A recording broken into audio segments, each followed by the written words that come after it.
Good evening, you're watching NDTV Profit. I'm Sanjana. Donald Trump is at it again. Speaking to the American media, the US president has said India is the highest tariff nation. He also repeated his earlier comment that India has not been a good trading partner. Donald Trump has added once again that he will raise India's tariffs substantially over the next 24 hours.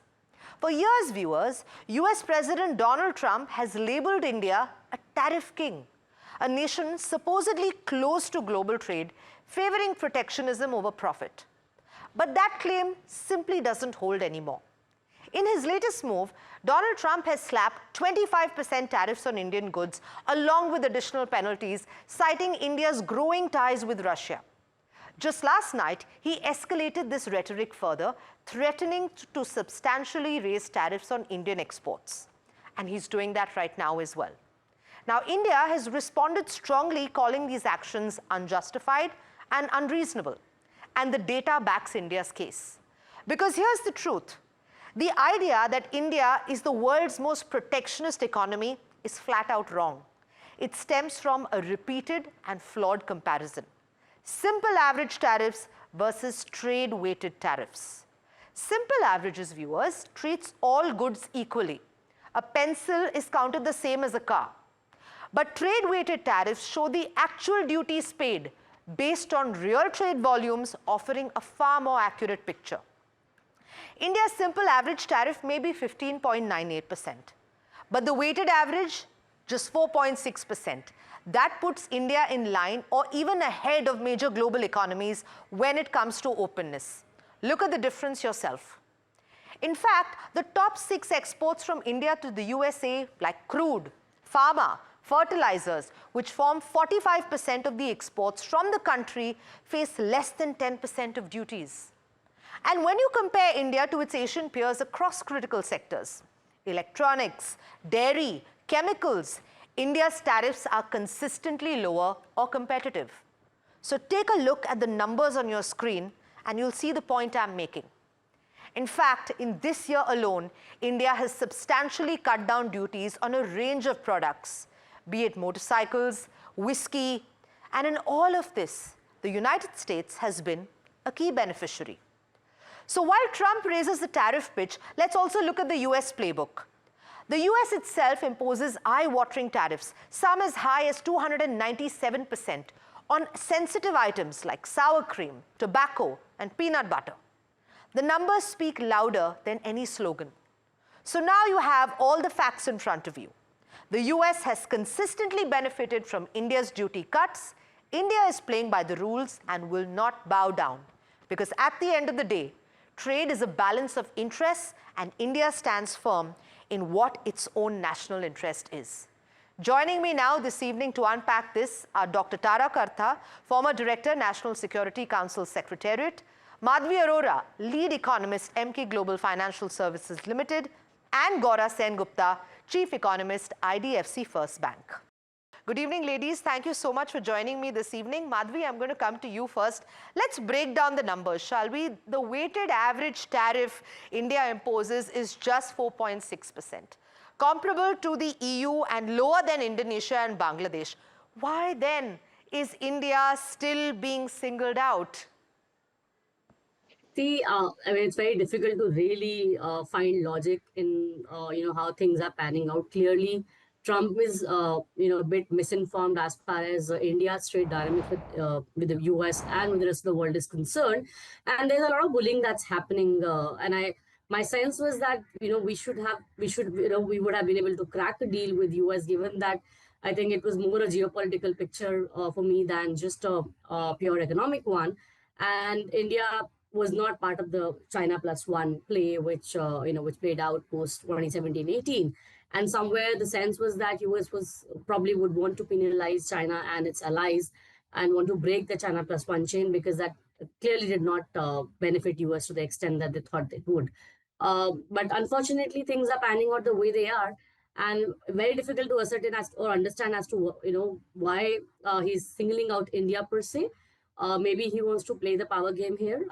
My sense is that most likely we will be able to still crack a deal with them, because I think US India again stand a very strong, it's a very strong geopolitical statement that both the nation would actually still give if they are able to crack a deal. But very difficult to really find logic in the way he's panning out, or he's sort of slapping tariffs on India and other nations, in fact, Madhvi, I as well. think this has been a stand of almost everybody, and a lot of people still scratching their heads at the volatility and the logic behind this. Gaura, let me come to you. The top 6 US exports to India.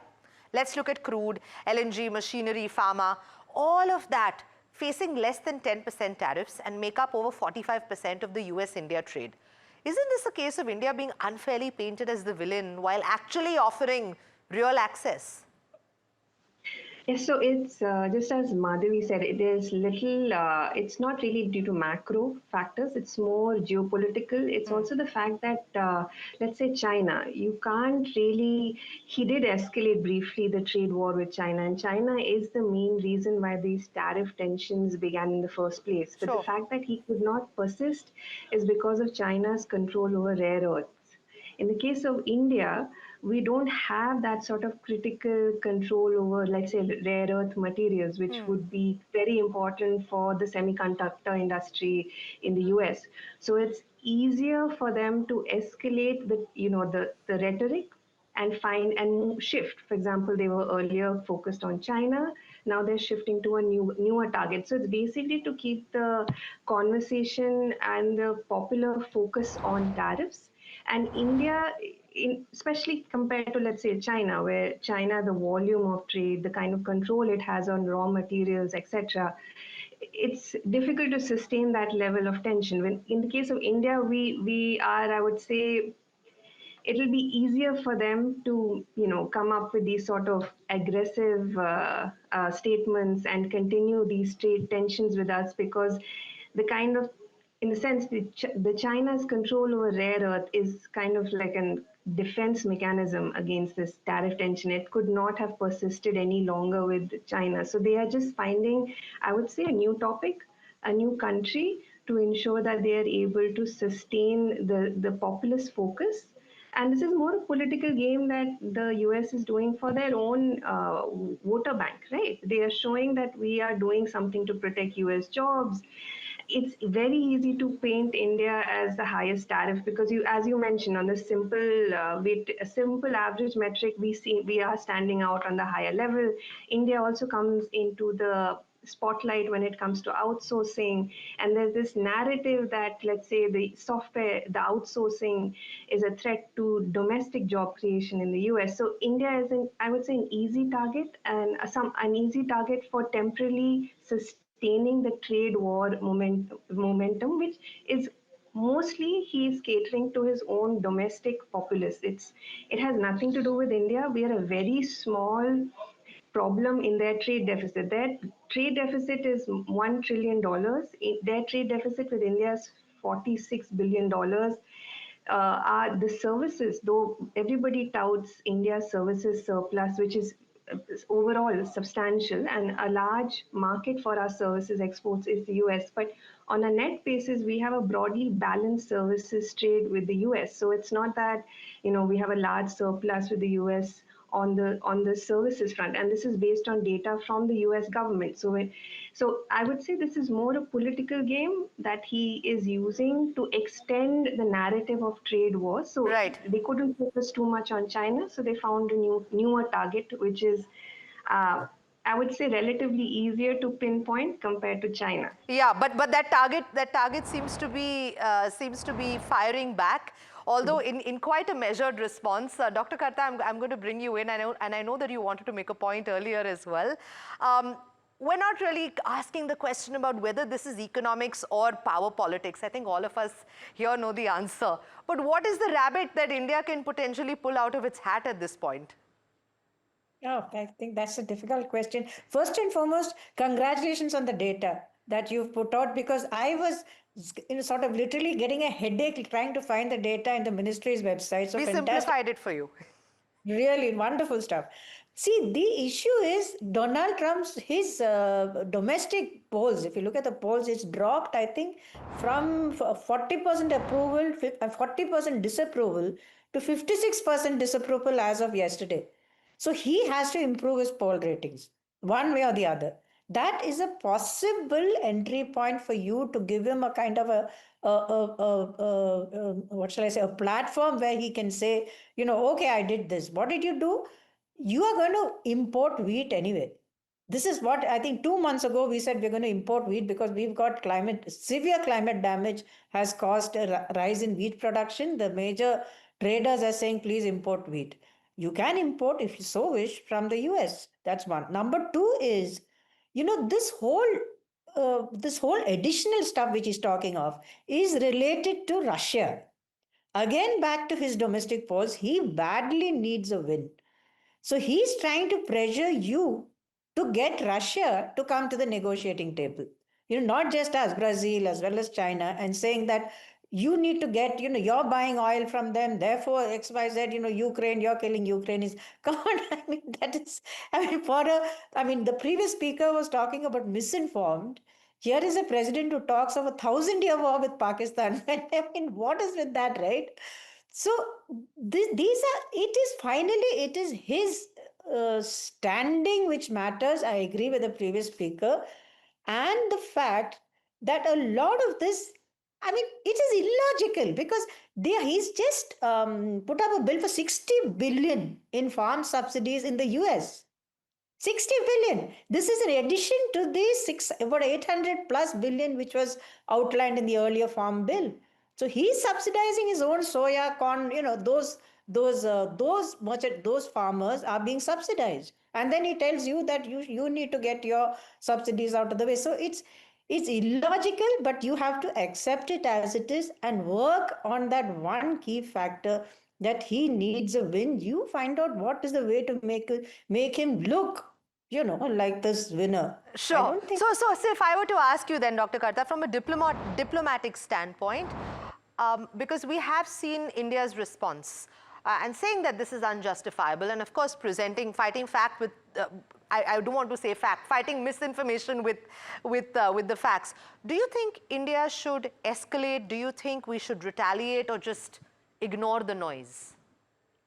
I think this is not a time to make a lot of noise. Keep quiet, keep your head under the radar. He's trying to annoy you by saying buy Pakistani oil. There's no oil there. Oh, for God's sake. But whatever it's, yeah, and also interestingly, some of the data says after this tariff war started, China's trade with India, China's trade with ASEAN has all increased. So he's actually pushing you towards China. That is the end result. So at the moment, you quietly present these facts like you've given. I'm sure they've all been presented to the right places in the US bureaucracy. But finally, it comes back to Trump's personal, his idea of what constitutes a victory. Madhvi, do you think this perception issue of India being protectionist is because the US conflates and uses very simple average tariffs to push its case, which doesn't really reflect reality? Yeah, Sanjana, we already discussed that, right? There's no logic to his maths of these things. He's chosen the variables that suit his narrative. So it's very difficult to then defend that. Obviously, you need to take the weighted average. You can segregate that into sectors. You would get a different sectoral picture. And mind it, for India, see, agriculture is not just a political vote bank, but it also provides some livelihood to a massive lower state of the economy. For the US, it's largely a play of politics, and for us, it is also socio-economic problem. So I'm very happy that the government of India actually stood its ground and did not, budge to the demands of the US. We were talking about Indian sectors, and if any, are vulnerable if these new US tariffs go ahead, right? Every 24 hours, there seems to be a new threat that is emerging. How should India cushion that impact? I agree. It's been very volatile. I think post-COVID, we've had a very volatile journey for all economies, and I think the India has done really well. The first step is to make sure that your macro stability indicators are in check, so you are no longer targeted whenever there's a risk of moves. And for example, when we had the Fragile Five incident where India got clubbed because we had a higher, let's say, low FX reserves. So we got unnecessarily targeted. There was depreciation pressure on our currency. The first step is to insulate yourself from global shocks by ensuring that your fiscal deficit to GDP ratio is coming down, to ensure you have adequate FX buffers, to ensure that your current account deficit to GDP is low, you have low external debt to GDP. On all these metrics, India has definitely improved. Though compared to emerging markets, we are on the higher side when it comes to fiscal deficit and fiscal debt. But compared to, unlike other EMs, post-COVID shock, India is one of the few emerging markets where fiscal deficit to GDP, fiscal debt to GDP is on a moderating path. The other way is obviously more supportive domestic policies. RBI has already done that. They have front-loaded the rate cut cycle with a 100 basis point cut. They have infused incredible amount of liquidity using bond purchases alone. RBI has infused 5 trillion rupees of liquidity in 6 months, which is in a way I would say it would be a record, because the last time they did that sort of quantum of liquidity infusion, they took 12 months. So RBI has front-loaded accommodation to ensure that the credit channels continue to grow and don't slow further. The other part would be fiscal. And right now, I would say RBI has done the heavy lifting of supporting growth, and how fiscal policy responds. For example, definitely our export sector will require some help, some sort of stimulus, some sort of protection against the tariff wars. So even like as Madhavi said, we are, for example, US is only 2%. India's exports to US is just 2% of GDP, but US is the largest economy, is the largest consumer market currently, and you can't replace them, especially their propensity to spend is something that no other economy actually offers. So in the near term, there will be impact on global growth, global demand. We are already seeing that our merchandise export growth is slowing. So we will need some fiscal support measures for the export market. The other measures that the government of India can do is give maybe some sort of support for domestic consumption cycle, because while we are all focusing on what's happening externally, even domestically, if you look at the urban consumption cycle in India, that is softening. So RBI has done the heavy lifting. They have reduced the cost of credit. They have tried to infuse liquidity in the banking sector. I think the next step would be some support from the fiscal side to the urban segment. For example, the budget has already done that in terms of tax cut. We might require a little more help given the way we've seen this sort of weak urban wage growth combined with softness in the external front, so that the ability of, let's say, the private sector in terms of capex cycle, urban consumption, that is likely to stay weak. So some sort of fiscal support will be required. And also on the trade front, continuing to negotiate with the US, and I think India's done a good job in pushing back. For example, if you look at the UK deal, it shows you that India is able to offer considerable reductions. To UK, they've offered on 90% of UK's exports to India, zero tariff barriers. The good part about that deal is that over a period of, let's say, 4 to 10 years, will those tariffs come down to zero? It's not a sudden shock to the system, which is something I'm assuming India is also negotiating with the US. So our ability to offer US a substantial deal is there.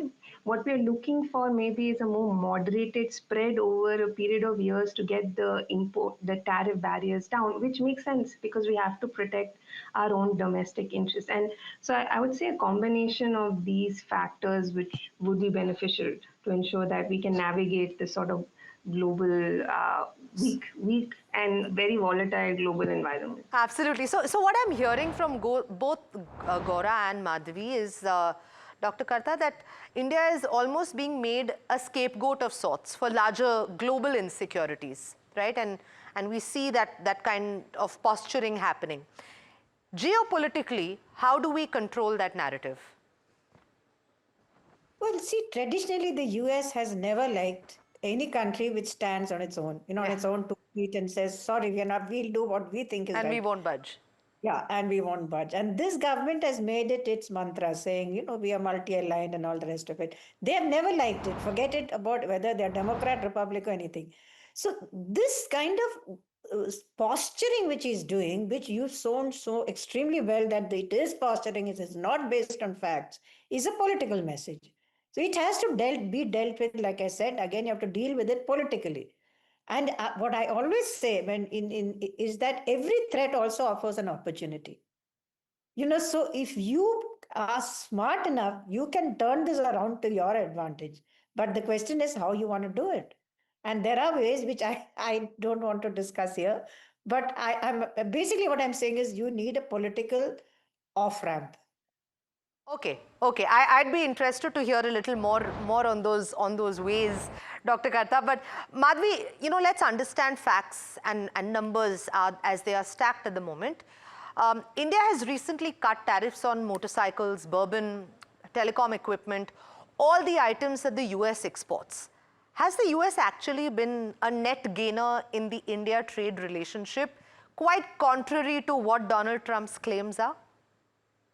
It's too early, right? They've just recently happened. People don't shift their demand immediately. Right. That said, across Asia, you've seen, including that of India, you've seen, massive increase in exports of Indian goods to the US and Asian goods to the US just before the, April 1st deadline was supposed to kick in. So there was already a front loading of export which was happening before this trade deal kicked in. A part of it could be owing to these factors, but more logically, it was largely to offset any kind of volatility that the world may see owing to higher tariffs on nations like India.